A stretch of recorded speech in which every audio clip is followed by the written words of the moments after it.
Ini ya, sifat makhluk. Sifat makhluk. Nah, ini dia. Yang pertama itu ya, pertama ada namanya jirim namanya.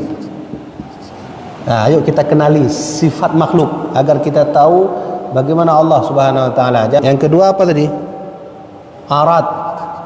Nah, yang ketiga pihak jirim. Nih gini bahasa Melayunya. Pihak jirim. Kemudian ada pihak. Yang kelima adalah tempat. Tempat. Dah. Nih jirim nih. Ini ada gelas. Nah, ini gelas. Ini gelas, kan? Nah, ini gelas ini. Ini air. Nah, ini air. Nah, ini gelas. Gelas ini dalam tauhid itu disebut jirim namanya. Nah, ini air ini, air. Nah, air ini dalam tauhid disebut. Nah, ini sifat makhluk. Nah, dulu, kan? Nah, kemudian pihak jirim. Pihaknya bermakna sisinya. Nah, ini sisinya nih, sisi sudut kanan, sisi sudut kiri. Kemudian sisi atas kanan kiri, sisi atas, kemudian panjang atas ke bawah, Ini disebut dengan apa namanya ini? Nah, ini disebut dengan sisi jirim tadi. Ya gini aja. Sisi jirim. Sudah? Boleh. Kemudian ada pihak. Pihak ini sama juga seperti jirim. Kemudian tempat. Tempat air itu, nih kita buat tulisan air itu di gelas. Maka gelas ini disebut tempat. Lagi biasalah. Itu juga air itu di mana tempatnya, yaitu di gelas. Maka ini juga disebut tempat. Sudah? Kafur boleh? Coba kita praktek. Bagaimana cara memahami ini ketika orang salah memahami kalimat Ar-Rahman alal arsyis tawa. Ayo. Ar-Rahman alal arsyis tawa. Di sini pada ayat ini aja ada versi yang diterjemahkan atau dimaknai oleh umat Nabi Muhammad 73 versi. Yang mana yang salah, yang mana yang betul? Kata Nabi dari 73 cuma satu yang betul. Yang mana yang salah? 72. Bayangkan orang tak ada ilmu, gimana dia kenali 72 ini agar dia dapat satu yang betul. Jangan. Makanya kalau belajar tauhid bahaya, background online aku. Ada umat Muhammad, kita sebut saja yang sudah terjadi, Wahabi namanya, Khawarij itu memahami ini Ar-Rahman ini apa artinya? Allah yang Rahman itu bersemayam di atas, bersemayam ya di atas aras, kan gitu ya. Sebagian masyarakat, sebagian saudara kita yang agak sedikit sesat sudah, dia memahami bahwa aras itu, aras itu yang mana? Aras itu adalah jirim. Jadi mereka memahami bahwa Allah itu betul-betul duduk atau bersemayam di atas aras. Baik ya, kita gambarkan saja. Ini Allah, ini aras. Begitulah dulu. Ini gambaran yang komenan aras sungguh.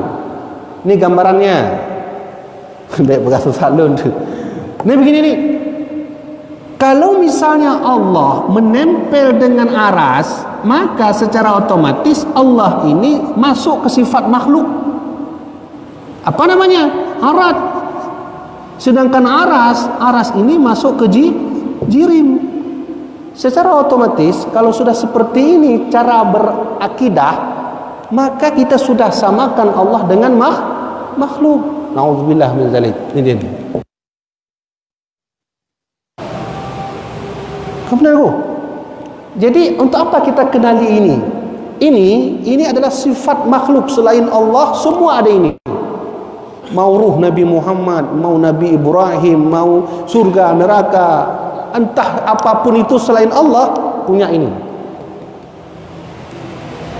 Kalau kita gambarkan seperti ini, maka sudah pasti aras itu jirim, Allah itu arat yang mengisi jirim.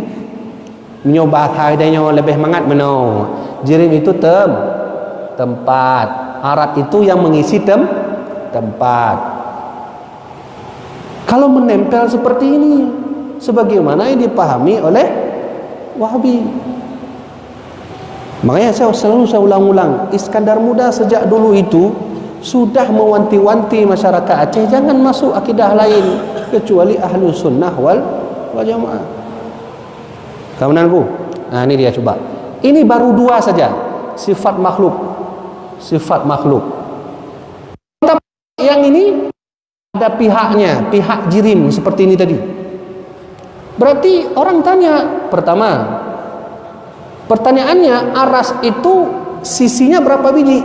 Nah, sisi aras itu bagaimana? Karena mau nggak mau dia harus dijawab sebab makhluk. Kan gitu ya? Nih dia nih. Pertanyaan lainnya ketika kita merujuk pada sifat makhluk bahwa ada pihak itu berarti ada sisi. Bisa kita kan gini, panjangnya gimana? Tingginya bagaimana? Pulang.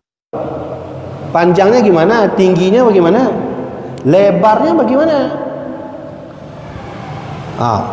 Dalamnya bagaimana? Ini harus dijawab juga. Kenapa dijawab? Wajib dijawab. Kenapa? Aras. Memang siapa yang jawab? Wallahu alam. Yang jelas bahawa selama makhluk selain Allah semua punya ini. Sudah. Sampai di sini nanti tempat timbul pertanyaan kalau masuk ke sini. Dia itu di mana? Apa di atas surga? Apa di bawah neraka? Apa di atas langit? Apa di samping langit? Atau di samping surga? Di tengah surga neraka? Di atas Allah? Di bawah Allah? Ya. Dah faham kan? Dengan cara kita mengenali ini saja, kita sudah bisa mensucikan Allah yang Maha Suci. Artinya, walau memang begini ayatnya, kita kembalikan semua kepada Allah. Ketika orang, bagaimana kamu memahami aras? Wallahu alam, saya tak faham. Hanya Allah yang tahu bagaimana cara istiwa Allah. Inilah yang nanti Imam Ali berkata. Apa kata beliau? Al-istiwa ma'lumun wal kaif majhulun. Kata Imam Ali. Kata beliau, istiwa itu kita tahu maknanya, artinya duduk atau bersemayam. Wal kaif, dan bagaimana cara Allah duduk, cara Allah beristiwa, kita tak tahu. Nah, itu kata Imam Ali. Kenapa Imam menjawab itu? Beliau melihat ini, jirim, arat ini, semua ini. Maka beliau tepis. Jika ada orang mengatakan Allah duduk menempel di atas aras, maka itu sudah sesat dan menyesatkan. Kenapa? Sudah menyamakan Allah masuk ke sifat makhluk. Kalian namanya? Ya, gimana? Bapa bukan apa? Punya babanda kan alam bapa. Alam bapa berarti makhluk. Kan juga perbedaan. Dunia baqa kekal. Kemudian kemudian cikgu ayah ulang dulu. Gimana? Dunia baqa gimana? Dunia baqa kekal. Kemudian pertanyaan ni alam baqa, berarti alamnya bermakhluk. Ya. Berbeda di Ya. Nyoba. Mana masuk orang kan? Baqa. Kan begitu? Alam baqa artinya kekal. Kamu mana? Ternyata baqa bangnya ada makhluk-makhluk yang kekal juga. Apa itu? Surga. Ruh kekal. Ruh nak mati. Sampai hari detik ini ruh belum mati. Ruh berpindah. Ya kan? Nah, itu kekal tu sampai nanti hari kiamat. Mana lagi? Surga, neraka, aras. Apa lagi? Ini semua kekal ni. Disebut dengan makhluk yang kekal, baqa. Cuman Allah baqa juga nunggu. Apa Allah begitu juga? Apa mungkin sama kekalnya ini? Tidak. Ini disebut oleh ulama baqa di sini baqa yang disebut dengan intihak. Dia punya masa habis. Dia kekalnya ini punya masa limit ya, limit waktu. Kekalnya. Kalau Allah tidak. Allah tidak punya limit waktu.